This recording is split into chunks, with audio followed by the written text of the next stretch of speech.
আর আমরা যারা liberal democracy আমরা বিশ্বাস করি যে আমরা জনগণের সমর্থন নিয়ে সরকারে যাব, অর্থাৎ নির্বাচনের মধ্যে দিয়ে সরকারে যাব, কাজগুলো করার চেষ্টা করবো, যে কাজগুলো আমরা কমিট করেছি জনগণের কাছে, তারপরে আবার জনগণের কাছে ফিরে যাব।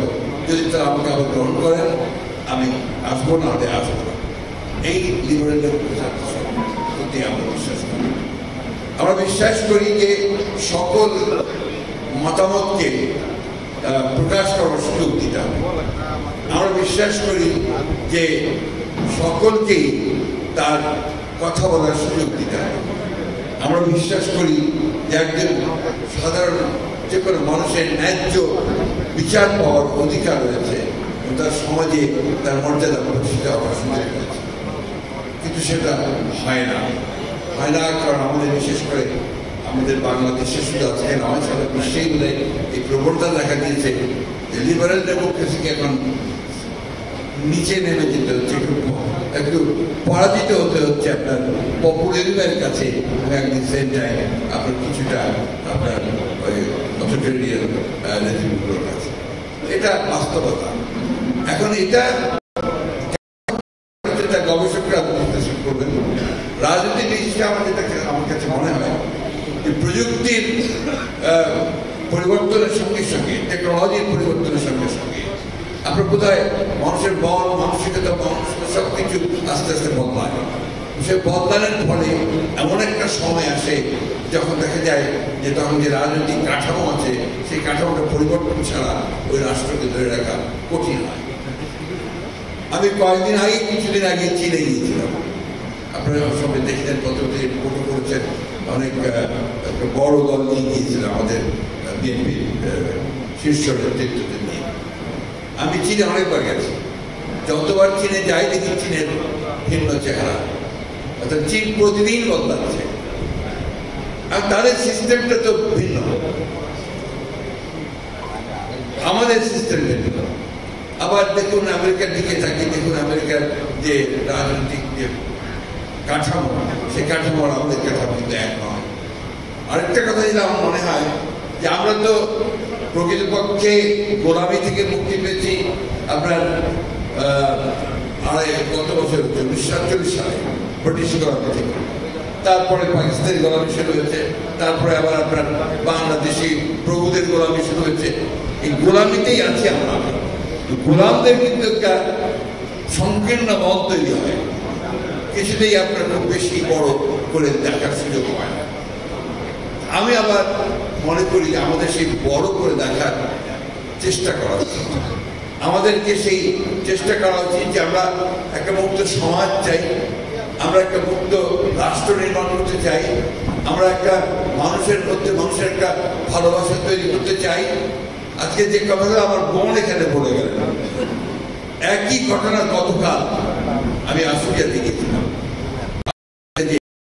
পাঁচজনকে হত্যা করার পরে একজন জীবিত ছিল, তারপরে পুড়িয়ে মেরে ফেলা হয়, সেইটাকে স্মরণ করে আমরা সেখানে একটা বোধহয় আমাদের পার্টির তরফ থেকে সেখানেও এক মা তার 14 মাসের এক শিশুকে কোলে নিয়ে তিনি কথা বলছেন যে আমার স্বামীকে এখানে মেরে ফেলা হয়েছে এবং তাকে পুড়িয়ে মেরে ফেলা হয়েছে।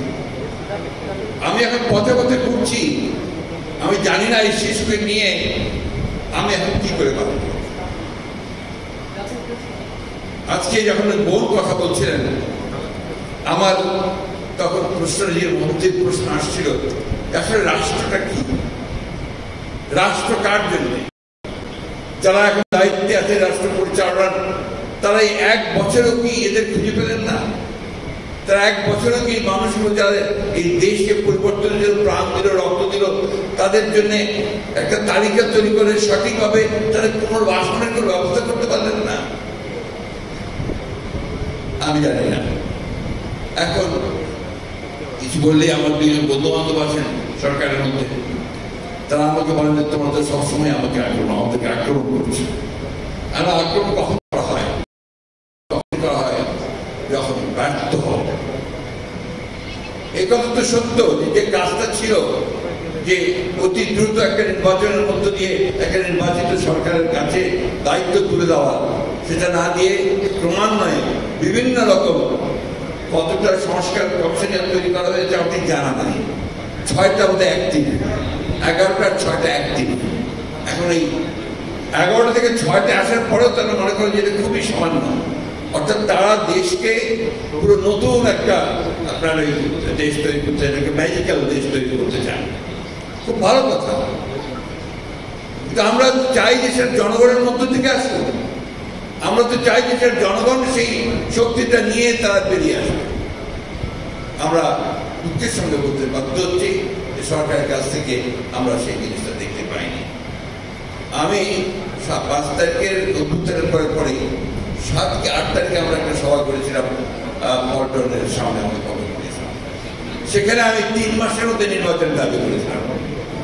আমার খুব সমালোচনা হয়েছিল, আপনারাও করেছিলেন যে বিএনপি তো অস্থির হয়ে গেছে কেন, মির্জা আলমগীর ফখরুল এত অস্থির হয়ে গেছে ক্ষমতায় যাওয়ার জন্য। তখন কথাটা ছিল ক্ষমতায় যাওয়ার জন্য। আসলে এখন আপনারাই বলছেন যে ব্যাপারটা ক্ষমতায় যাওয়ার জন্য নয়, ব্যাপারটা যে যার শক্তি, যার ক্ষমতা, যার মালিকানা, তার হাতে ক্ষমতা ফিরিয়ে দিতে হবে। আপনার প্রতিনিধি থাকবে না সরকারে, যারা দেশ চালাবেন, তো সেই সরকারের তো সমস্যা থাকবেই। একটা কথা বলার কেউ নেই, কাকে বলবেন, কি বলবেন? আমাদের কাছে এসে ভিড় করছে লোকজন যে আমাদের এই প্রবলেম হচ্ছে, এই প্রবলেম হচ্ছে, এই প্রবলেম হচ্ছে। কে বলবে? আগে তার এমপি ছিল, আগে তার মেয়র ছিল, তারা কথা বলতে পারতো, এখন কোথাও তারা কথা বলতে পারছে না। এই যে বিষয়টা সবাইকে উদ্ভাবন করতে হবে। তবে আমি অনুরোধ করবো এতটা আপনারা হতাশ হবেন না, নিরাশ হবেন না। আমরা যদি পারি অতীতে, আমরা যদি সেই 52 ভাষা আন্দোলনে সফল হতে পারি, 69-এ সফল হতে পারি, 71-এ সফল হতে পারি, 24-এ সফল হতে পারি, অল আওয়ার লিমিটেশনস, তাহলে আমরা এটাও পারব।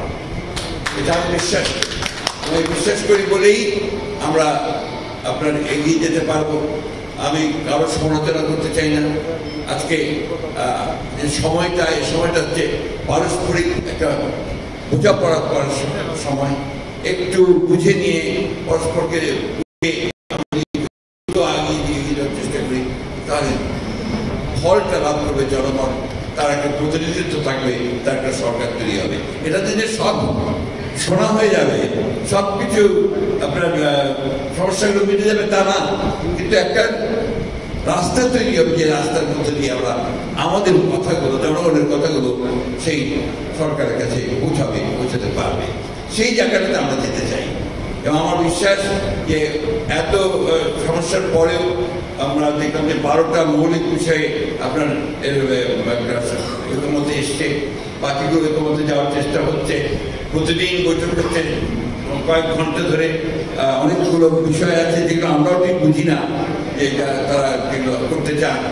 এইগুলোকে বাদ দিয়ে যে মৌলিক বিষয়গুলো আছে সেই বিষয়গুলো সমাধান করে আমার মনে হয় অতি দ্রুত যে নির্বাচনের একটা মোটামুটি ধারণা পাওয়া গেছে আমাদের লন্ডনের কামর সাহেব এবং আমাদের সবার মধ্য দিয়ে, যে ফেব্রুয়ারি মাসের প্রথম দিকে নির্বাচন, সেকেন্ড উইকে মধ্য সময় আপনার নির্বাচনটা হবে।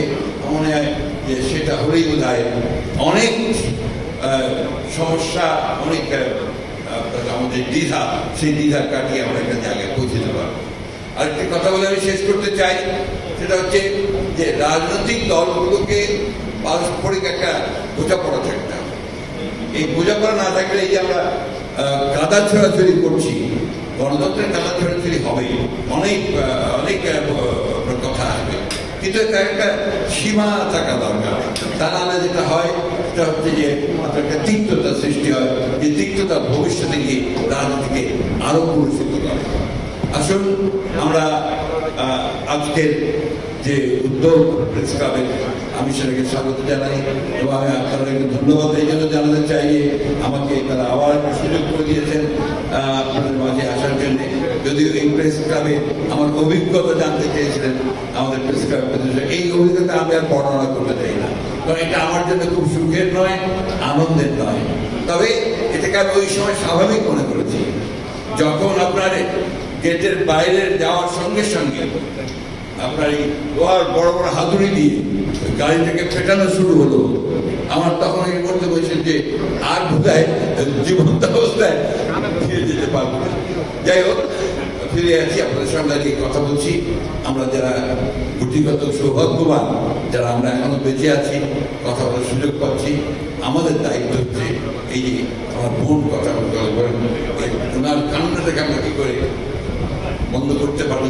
আমরা সেই শিশুটিকে আমরা কথা বলতে উনি ছবি দেখালেন, আপনার আমাদের যে শহীদ হয়ে গেছে। আরেকটা ছোট ছেলে কালকে আমার কাছে এসে হঠাৎ করে এসে আমাকে জড়িয়ে ধরেছে, ওর বয়স 6-7 বছর হবে। বলছে আমার মাথাটা না, খুলিটা নেই, খুলিটা প্লাস্টিকের, অর্থাৎ খুলিতে তার মাথার খুলি চলে গিয়েছিল। পরে ডাক্তার সাহেব থেকে প্লাস্টিক দিয়ে আর্টিফিশিয়াল খুলি তৈরি করে লাগিয়ে দিয়েছে। এর চেয়ে বড় ত্যাগ আর কি হতে পারে? আমি আসলে ওই জন্য মাঝে মাঝে একটু ইমোশনাল হয়ে পড়ি।